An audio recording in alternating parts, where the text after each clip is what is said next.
Hi, good morning, everyone. And first of all, a very warm welcome to this morning's fellow seminars, OR fellow seminar. And first of all, big apologies to all the participants and especially to our two discussants who have patiently been waiting here. Sometimes technology can fail us really badly. And that today happened to be one of those cases. But my apologies, and I hope you will stay through the next 1 hour and for these presentations. So today's presentation is going to be done by Dr. Yhome. He's a senior fellow at ORF, and he's the author of this ORF vocational paper on sub-regional security cooperation and exploratory study of India's approach. And I think this has been a relatively understudied subject, because I think typically when India has looked at sub-regional cooperation, this has been mainly in the domain of economic and trade cooperation, or even issues such as infrastructure and connectivity projects. But we haven't necessarily looked at it from a security perspective and what can mean in terms of security related cooperation in the sub-regional framework. And some of this is, of course, very understandable as to why India is beginning to look at this with a new approach, because I think given the kind of changes in strategic dynamics in the region, of course, driven by China's rise and the China-driven competition that is picking up in the region. There are also structural issues, clearly. There are apprehensions, wariness among India's smaller neighbors. So when you, and then again, this is nothing peculiar to India. When you have Russian neighbors are always scared of or worried about what the Russians might do. Similarly, you have China's neighbors who are worried about China's policies and its presence in their neighborhood and so on and so forth. Again, you have the American neighborhood where the U.S. neighbors remain concerned. So this is nothing very unusual about our neighbors being somewhat wary, and therefore, but at the same time, given the rise of both India and China at this point of time, there is that geopolitical dynamics also coming into play, and that has induced India to come up with new approaches, look at diplomacy with new ideas, come up with some innovative approaches. And I think this is the sub-regional security cooperation is one such thing, one such facet of India's new approach that Dr. Yhome will be talking to us about. Following Yhome's presentations, we also have two discussants. Dr. Smruti Pattanaik, she's a research fellow at the Manohar Parrikar Institute for Defense Studies Analysis. She has been working on these issues for a very long time. Second discussant for this morning is Dr. Prabir. He's the Professor of Research and Information System for Developing Countries, RIS. Both discussants have been working on these issues for a very long time. So we have a terrific panel to walk us through this particular issue. Without further delay, let me now invite Yhome to make the presentation, and I will do the sharing the screen. Yhome, over to you. Yeah, thank you, Chair. So, as the Chair has already introduced the topic of the presentation today, this topic, as the title itself suggests, it's basically an exploratory study on a subject that has not, as also been mentioned, has not been studied adequately on the subject. But let me begin with maybe in the second slide, maybe please. Let me start with the problem of the study. Second slide, please. So if you look at India's neighborhood approach today, I think sub-regional approach, economic approach to the neighborhood has become a very fairly popular, acceptable approach. The Indian government, policymakers, scholars often see the region, the neighborhood in kind of a sub-regions and say that this is a region, a sub-region that we can see and we can visualize some cooperation. Could be economic, trade, could be connectivity, cooperation, and that's how I think for some about a decade or more we have been trying to see our neighborhood in kind of sub-regions, and that's very common today. But when it comes to the question of security cooperation in the framework of sub-regional cooperation, that hasn't really been talked about or discussed in depth. Then the question therefore is there a sub-regional approach to building security cooperation in the neighborhood? I think that's where the entire idea of this paper emanates, and therefore the research question is whether there is such an approach to building security cooperation in the neighborhood. The key argument that this paper makes is that yes, India has a sub-regional approach to security cooperation, but the idea is still in the initial stages, and it's still evolving, and it remains under study. Second, third slide, please. Then let me talk about the concept. Now, the concept of sub-region. Um, you know, scholars, policymakers, we use this concept quite frequently and interchangeably with region well, mostly with region, but it's not clearly defined in IR and regional studies literature. Um, Now, drawing from insights from Barry Buzan and Olive Weber's regional security complex theory, the notion of subcomplex suggests that the security dynamics at the subregions are interconnected and interdependent, and their interplay at the subregions cannot be disentangled. So, using this, applying this sort of notion into India's neighborhood, one could see that India visualize several, sort of sub-regional complexes that India has. Let's say, for example, India's northeast, the security dynamics there are interlinked with its neighbors, let's say with Bangladesh and Myanmar. Or if you go south, Sri Lanka, south, the southern part of India, maybe those some of the security dynamics are interlinked with the immediate neighbors, maritime neighbors, Sri Lanka and Maldives. So I think we can actually visualize certain subregions around India's neighborhood.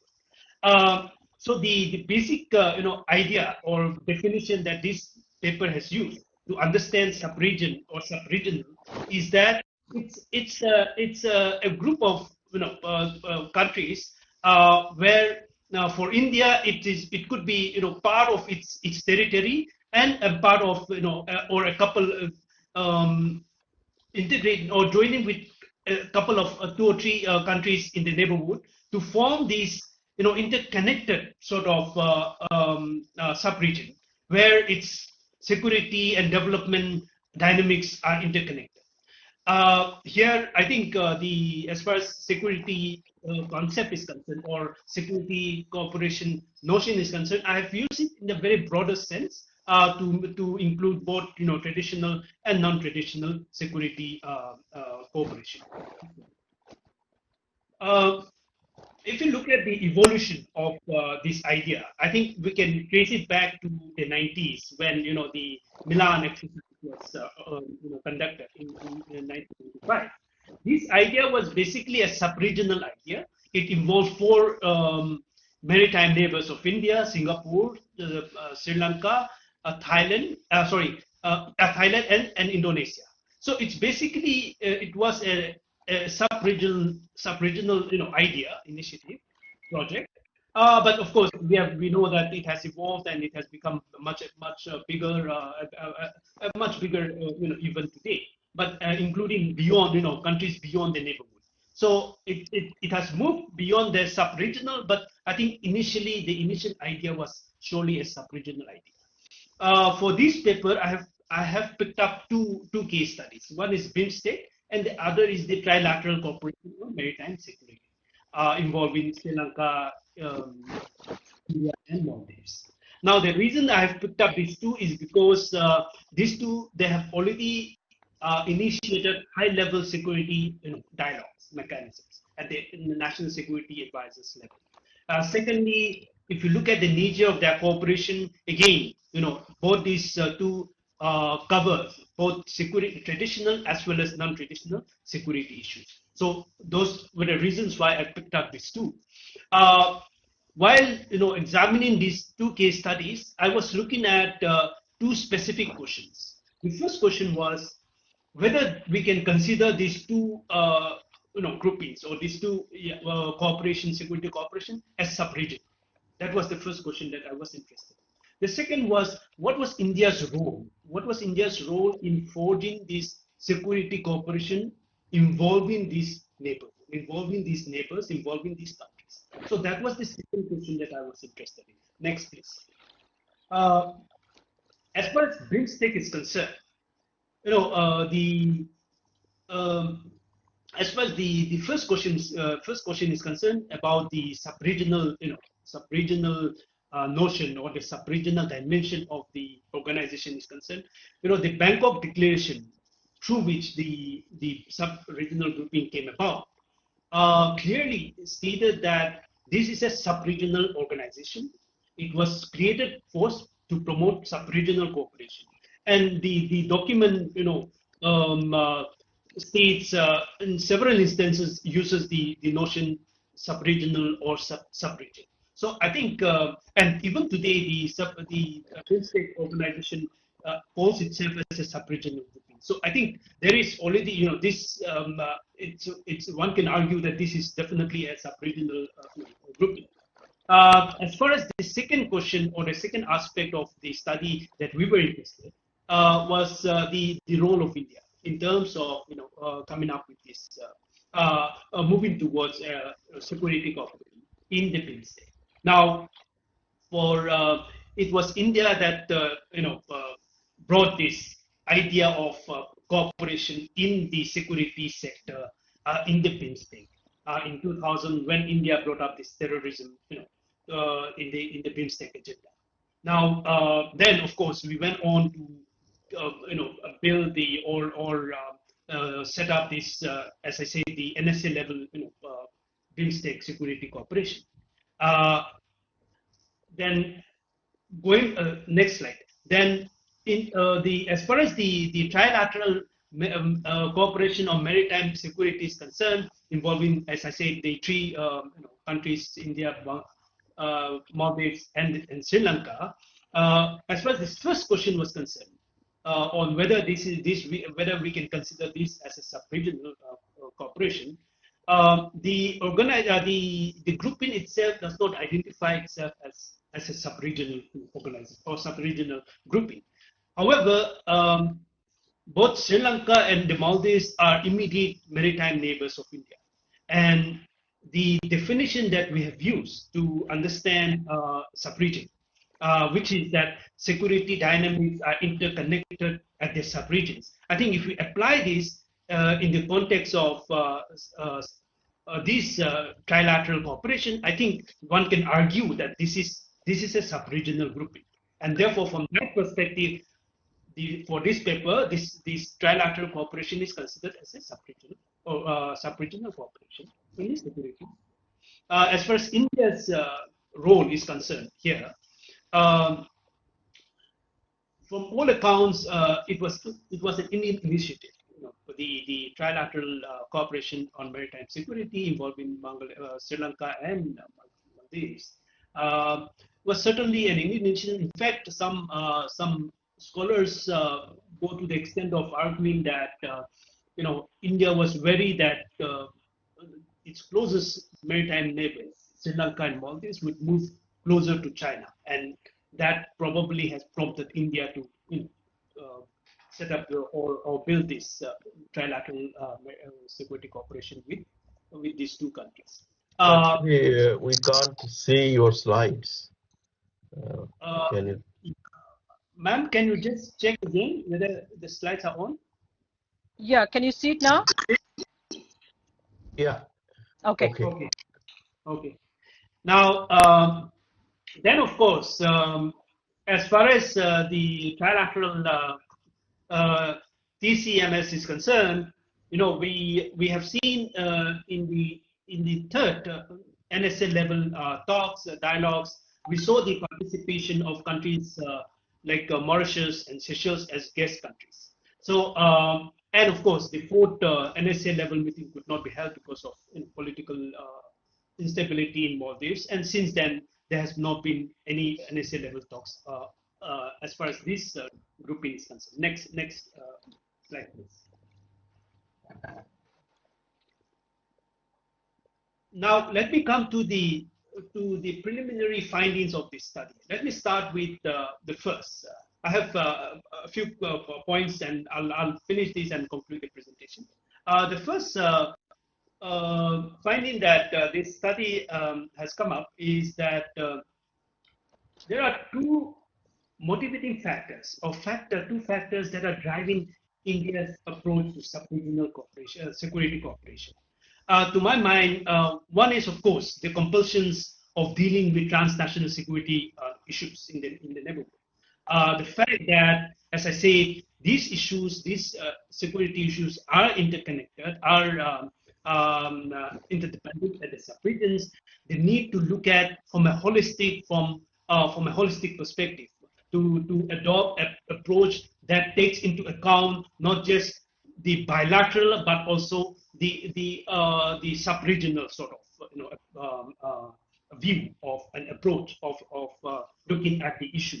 I think that's one of the reasons, and the objective certainly is to address the immediate security challenges emerging from these sub-regions. I think that was certainly a drive, a motivation for India to adopt such an approach. And the second, I think, factor is definitely India's desire to play a leading role in security, play a leading security role in the neighborhood.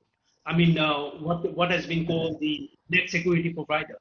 Of course, the geostrategic subtext here is that in India's calculation is that if it doesn't play this role, it will allow or it will open room for other major powers to play the same role or step in its backyard. I think that again was another geostrategic factor that was at play as far as India's interest to adopt such an approach was concerned. Second, there's a tendency to view sub-regional initiatives as an alternative or versus regional initiatives. I think that we have seen very commonly in the context of BIMSTEC and SAARC. Some would say that India is pushing BIMSTEC because Pakistan is not a member of BIMSTEC, and therefore India is interested to push ahead BIMSTEC agenda and not SAARC. I think while the absence of Pakistan may be of advantage for BIMSTEC in terms of the fact that bilateral issues does not obstruct the functions of the organization, but I think that's only one aspect, one factor that's driving India's interest as far as BIMSTEC is concerned. As I think as we have mentioned, apart from the economic interests, economic issues, I think there are also security dynamics, sub-regional dynamics that are beyond. I mean. I think Pakistan is beyond the boundary of that BIMSTEC sub-regional security dynamics, and I think somewhere, therefore, Pakistan is outside, the geographical boundary of the security interests that India has and the implication that it can have on India as far as BIMSTEC. Then the third point that is that India has begun to play a proactive role in envisioning, as I say, sub-regional grouping. This is interesting because unlike the economic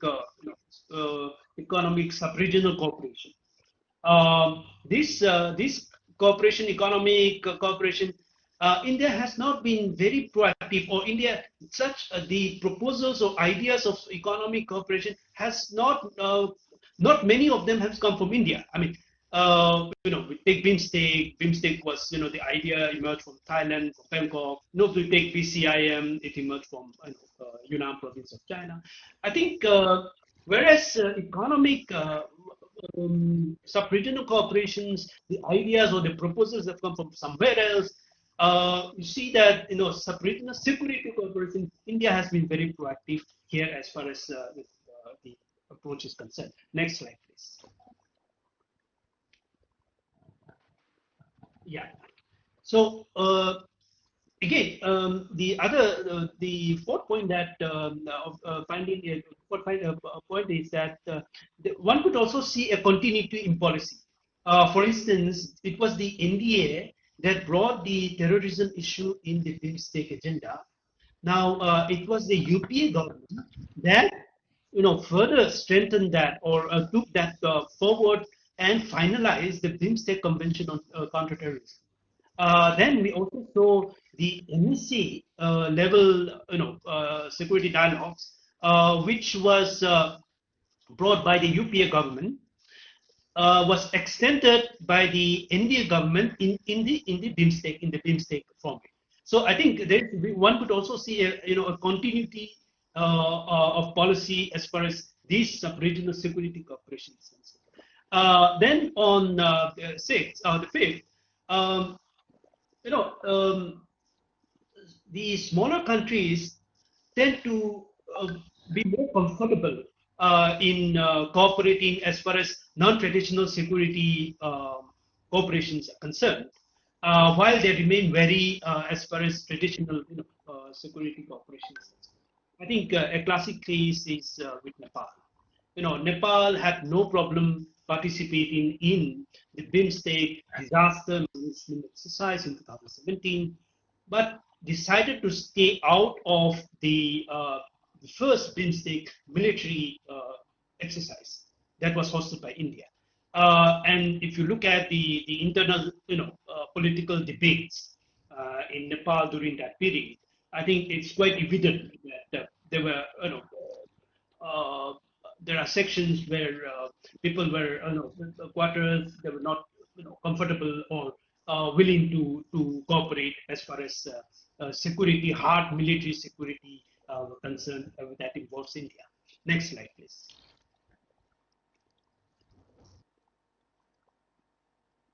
Then number 6, to my mind, there is need for some clarity on the boundary of subregions. I think the desire to include Seychelles and Mauritius in the trilateral cooperation on maritime security. Again, there's a tendency to expand the boundary of the subregional cooperation, security cooperation. So in a sense, this is again taking the Milan, Milan route, the Milan model, which is that you start off with a sub-regional grouping initiative or project, then you actually go on to expand it beyond that. I think somewhere, unless we have some sense of the boundary, it might undermine the sub-regional interest. While it might be a good idea to expand your security cooperation beyond the sub-regional, but at the same time, I think unless we have some clarity on where the boundary lies, it might affect the interest, your own interest, as far as the sub-regional is concerned. So I think that probably is also one could visibly see that there is that tendency. I think there is a policy kind of a dilemma as far as Delhi is concerned, which is that while it recognizes the challenges at the sub-regional level, which is the concerns, the interests of sub-regional dynamics. At the same time, it also wants to expand that boundary to include more, players, more countries in that cooperation. But the risk here is that it might undermine, your own interest in this sub-region. Then, in the recent years, India has also gone on to set up new initiatives. And one very interesting grouping is the Goa Maritime Congress in 2017, which includes 10 maritime neighbors. What is interesting about this grouping is that it captures at the one level, it captures the tendency to expand, expand the boundary of your sub-region. And at the same time, it also tells you that India, the recognition and interest that India has and the approach to sub-regional approach to security, in the sense that, if you look at the members, the 10 members, all these members, it includes the 4 original Milan, the participants in the Milan exercise: Singapore, Sri Lanka, Indonesia, and Thailand. It includes the members of the trilateral cooperation, Sri Lanka and Maldives, as well as the guest countries, Mauritius and Seychelles. Then it also includes 4 BIMSTEC countries, Bangladesh, Sri Lanka, Thailand, and Myanmar. So it kind of gets all the the immediate maritime neighbors into under one umbrella. But the problem is again it tends to show that it expands.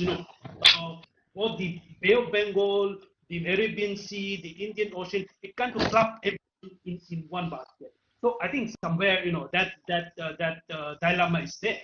Then lastly, as far as foreign policy behavior of smaller countries is concerned, I think that will remain an issue, a factor in taking forward the sub-regional approach, because in recent years we have seen there have been assertion among the in the smaller neighbors, basically to maximize their benefits. So they've been trying to redefine their identity. So I think that will remain kind of an issue to forge sub-regional cooperation with the neighborhood going forward. Next slide, please. Lastly, in conclusion, let me just say that this is an exploratory study, and there's need for deeper research on the study to understand the dynamics and explain what's happening in the sub-regional level. I just want to very briefly make 2 observations. The first is that this sub-regional approach has given India to experiment with new arrangement in building security cooperation in the neighborhood. And also, I think theoretically, I think the sub-regional framework, kind of framing sub-region security cooperation at the sub-regional level provides a useful framework to examine security dynamics in the neighborhood. And lastly, I think India's ability to influence the wider regional order will be determined by how India shapes its interactions at the sub-regional level. Thank you so much. Okay. Thank you, Yhome. I think it's been an excellent presentation looking at the changing dynamics, but given that we are already behind time, let me just straight away move to our 2 discussants. First, let me call Dr. Smruti Pattanaik to give her comments on the papers on the broader subject. You have 10 minutes. Thank you. Okay. Thank you so much. And I must say, a very, very interesting paper in terms of exploring why security cooperation has not been taken up at the sub-regional level, because we have mostly cooperated at a very bilateral level, and the sub-regional concept is also new. I think in your paper, the 2 case studies which you have taken, that is of BIMSTEC and the trilateral cooperation, I think what is significant in both this cooperation, if you look at the BIMSTEC, I think India's Northeast, the development of Northeast, the security of Northeast, from India's perspective, formed a kind of core in the BIMSTEC cooperation. Because if you remember, the time around which BIMSTEC started off was also the time when India was trying to, connect its Northeast through Bangladesh, in a sense, restoring the connectivity which we had prior to 1965. And at that point of time, the Bangladesh government was extremely reluctant to open up. So that is one aspect that does not explain the complete thing about the BIMSTEC, but definitely at the core was both the security and the development of Northeast. I think within this framework, of course, BIMSTEC is a little broader compared to the trilateral maritime exercises which you have taken up, where China is the major threat. I would also like to, draw your attention to this, the Bangladesh, India, and Myanmar cooperation. Not exactly in a trilateral framework, but the security cooperation. Like, for example, the Northeast insurgents, especially when they took shelter in Bangladesh. So that is where the bilateral cooperation came into operation. And similarly, you also have the same kind of cooperation with Myanmar, though not in a trilateral framework. But it also tells you that when you have a porous border and the ethnic linkages which just overlaps across the border, where most of the insurgent groups find very willing shelter in the neighboring countries because of this ethnocultural and linguistic linkages. So in that context, I think the security cooperation at a sub-regional level becomes very, very significant. Though, of course, you have taken the Barry Bourgeon's concept of security, which is clustered in certain geography. I have certain problem with the Barry Bourgeon's conceptualization because see, when this concept came up, it was we were in a very different kind of geopolitical context. Like for example, how do you explain this kind of clustered kind of security? Like for example, the presence of ISIS. You can't have in a clustered area. The idea is travel, you have groups. So that is when I think the Barry Vision framework probably would not be the right kind of framework, but I think you could have, you can critique it and say that how at this present juncture, the manner, the transnational character of the terrorism which we are looking at actually has made us to have a relook at Barry Vision's concept of the clustered security. But having said that, I would still argue that yes, one can't completely reject it, but in terms of like for example, the porosity of the border, the ethnic overlaps, which is basically the post-colonial states, and the kind of linkages you have. So that is where probably we can speak of clustered security in terms of the incidents in Northeast. You without Myanmar's cooperation, without Bangladesh's cooperation, and to some extent without Bhutan's cooperation, I think you can't stabilize the Northeast. They can move from here to there given the ethno-cultural cultural linkages.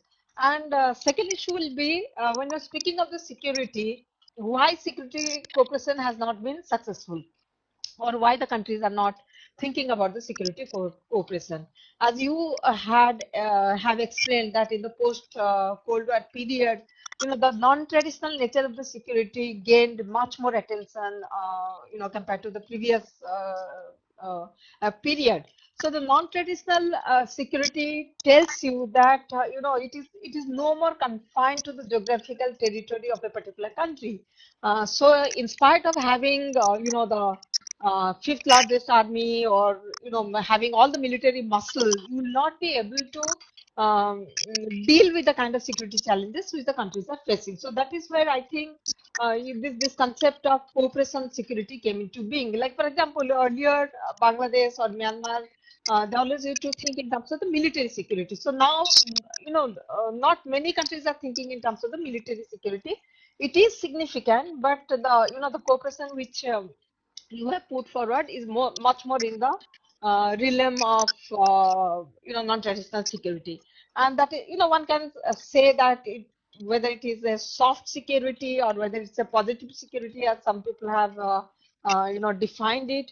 I think security is also very much linked to the economic and identity issues you yourself also mentioned, like for example, in many of the countries. So you don't when you speak of the security provider concept, I've seen there is a lot of objection to this particular terminology, because when you say provider, so that means you are in a superior position to provide, and the others is the receiver, because that this is a bilateral kind of thing.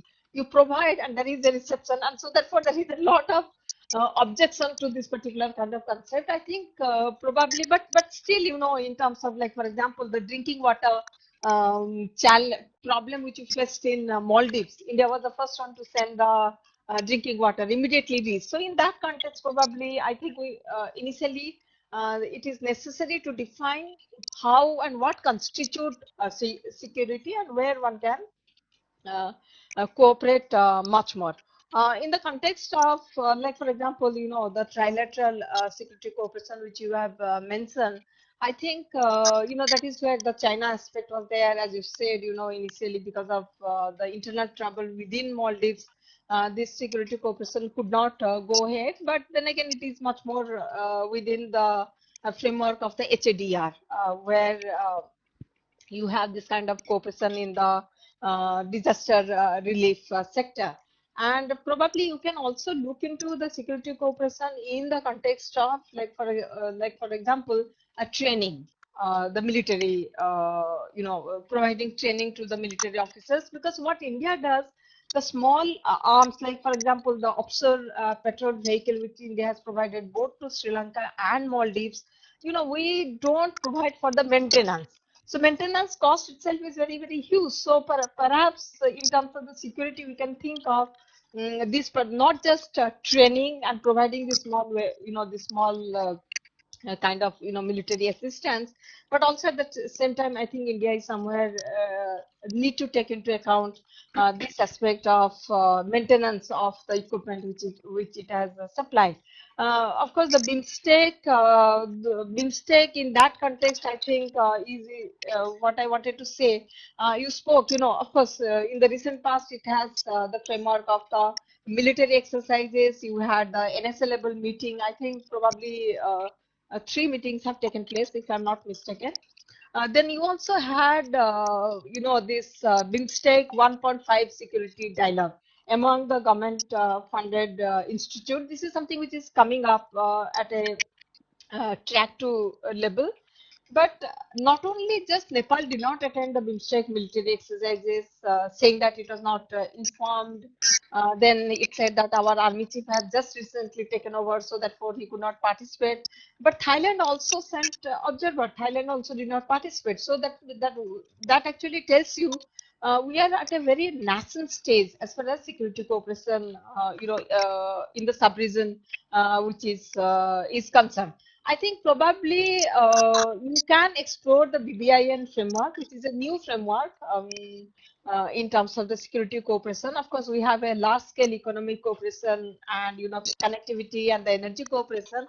But perhaps you can look into whether one can have security cooperation within the BBIN framework. Since you said that this is an exploratory study and you're going further in this research, I think BBIN is something which will be very interesting if you look at it, because again, all of them, they share border with India. There is this insurgency problem.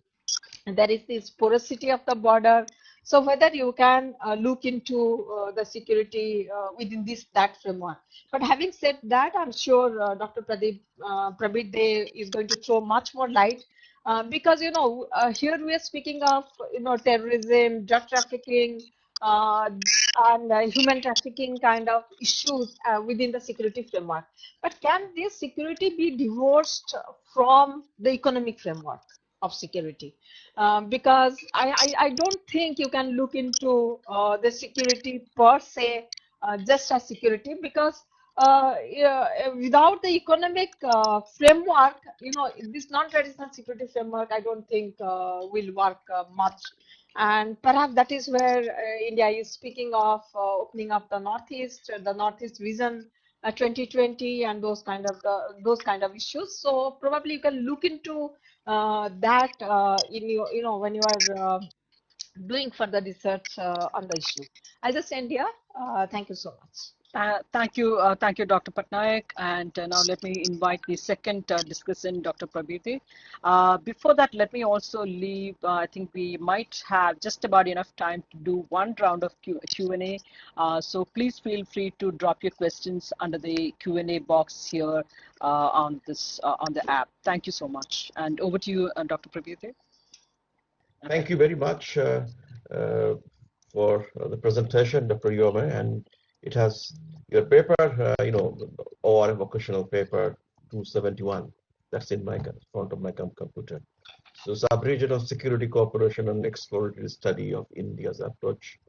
Probably, to my limited knowledge, first time I've seen a very comprehensive and very crisp in approach on the Subregional Security Cooperation. That's what I found the previous discussion. Dr. Smruti Pattanaik, she elaborately discussed many of the facets of this paper and other larger aspects of security cooperation in the sub-region.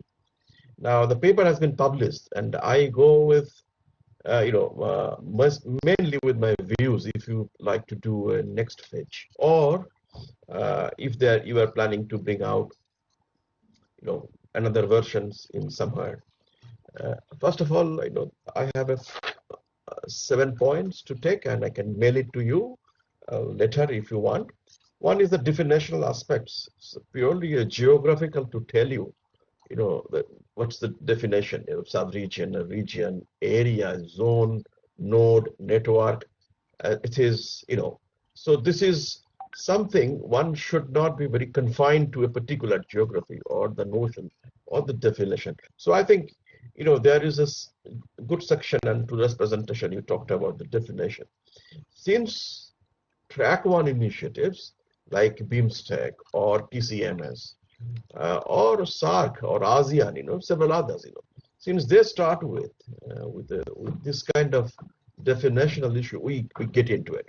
So when it comes to security cooperation, to me, I'm not a security expert. I'm an economist by training, but working with the sub-regional programs like BBI and BIMSTEC on ASEAN, I picked up many of the common things which are good for economy as well as for other subjects like the security, both traditional and hard and soft security aspects. So to me, that sub-regional security, maybe it's good if you like to put a paper in attention to the sub-regional organizations. Other than that, we may not link it to any sub-region, because security challenges are not particularly restricted to a particular sub-region.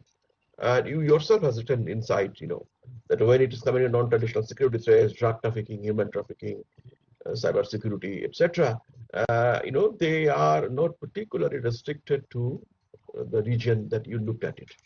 So this is what my one suggestion, that not to be very much concerned about particular region.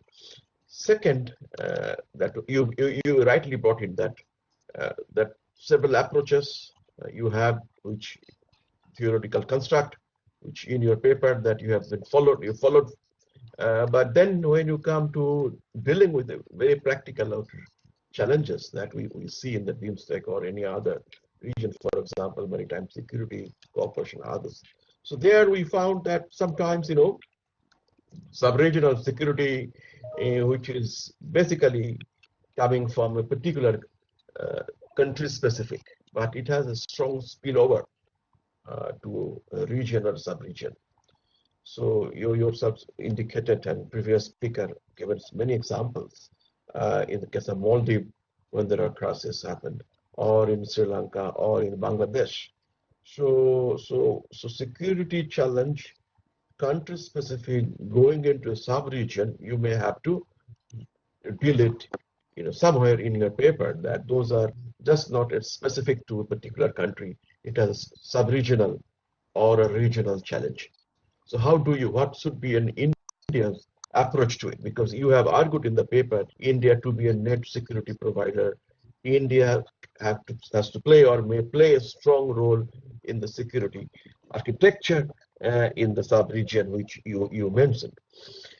Now, when it comes to economics, most of the time the BIMSTEC, BBIN, or SARC, ASEAN, you name it, European Union, etc., many of them, we follow a rules-based, because you have to run a sub-regional program, and Secretary General or head of that sub-region, he has to follow a rule, right, a set of rules.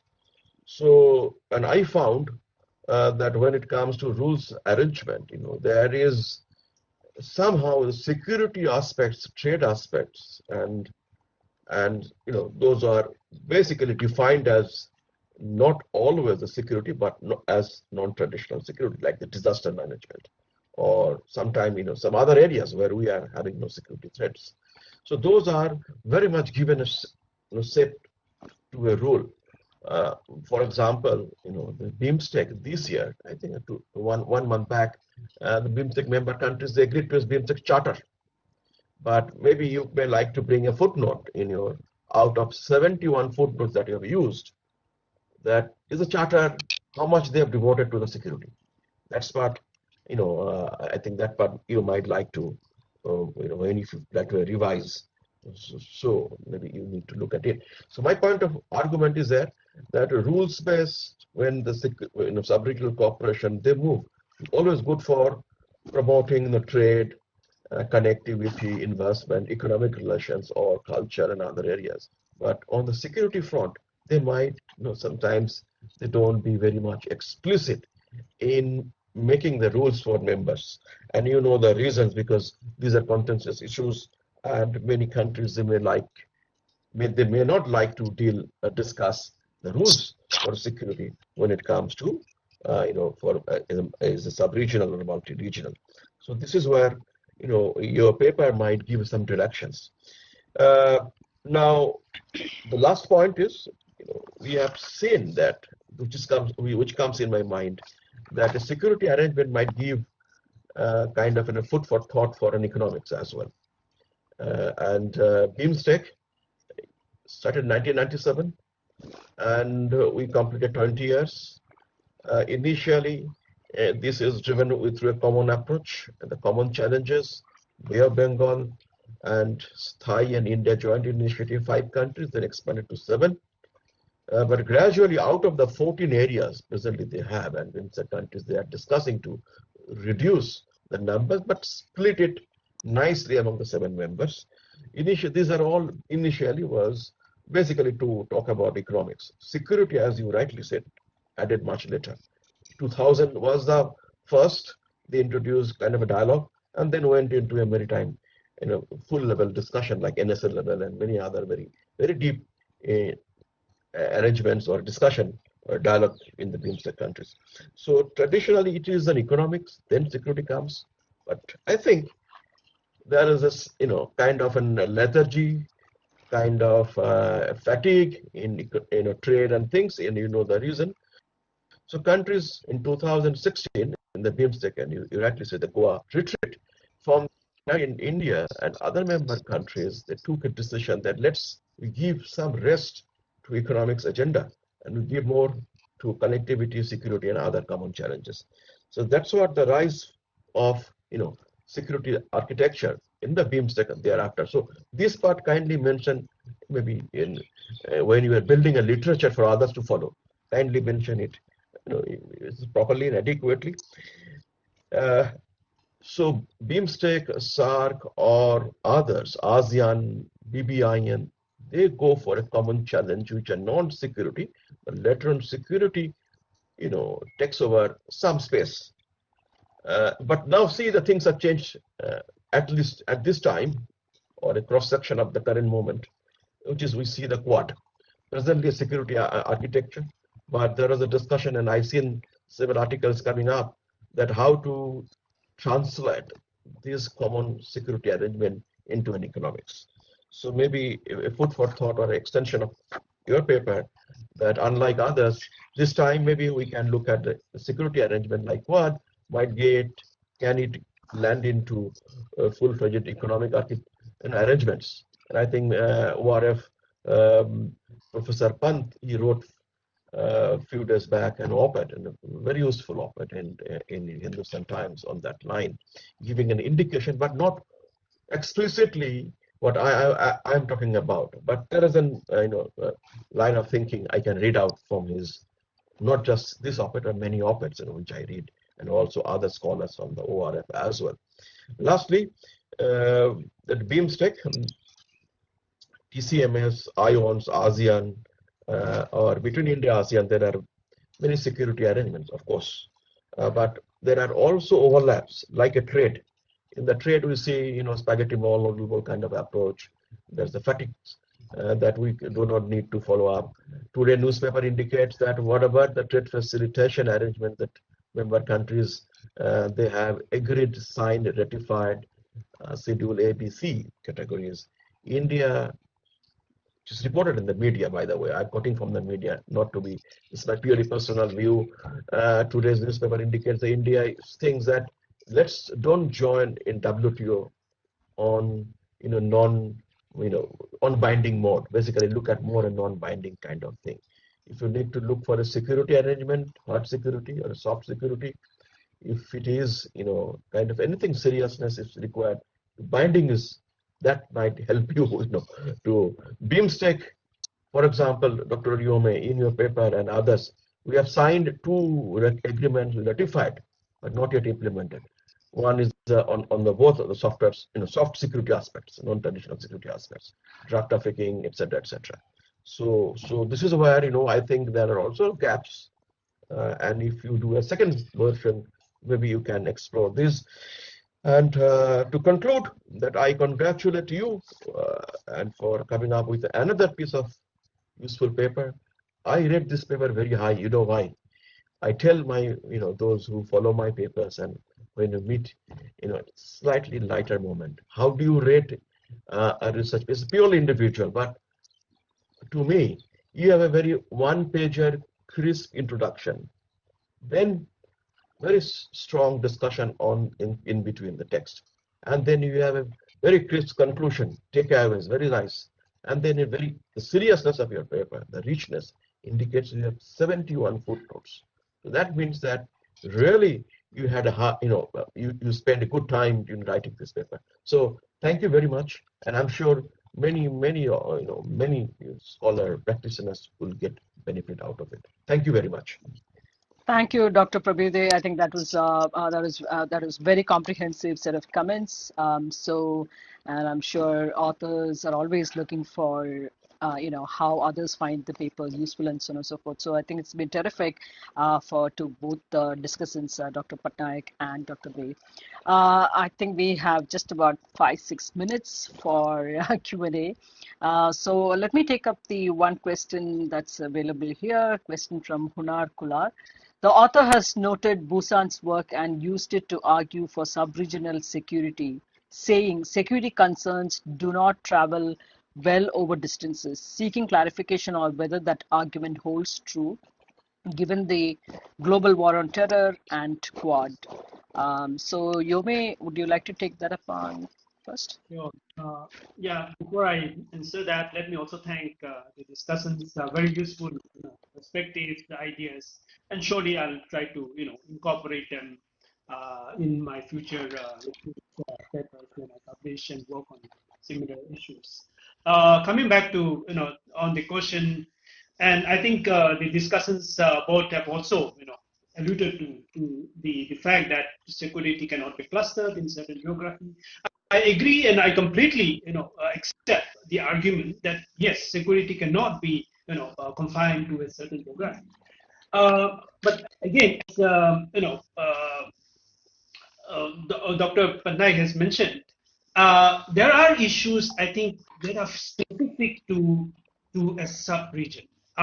You mentioned about the ethnic linkages. Or we can also think about trans-boundary rivers. I mean, sharing of trans-boundary rivers. I mean, how such let's say for instance the Brahmaputra, or for instance the problem of Brahmaputra river will have nothing to do with, let's say, Sri Lanka or Maldives or Pakistan. So it has a certain geographical dimension there. And similarly, and again, I'm stressing that yes. The global terror, or you cannot confine it to geography. That's definitely accepted.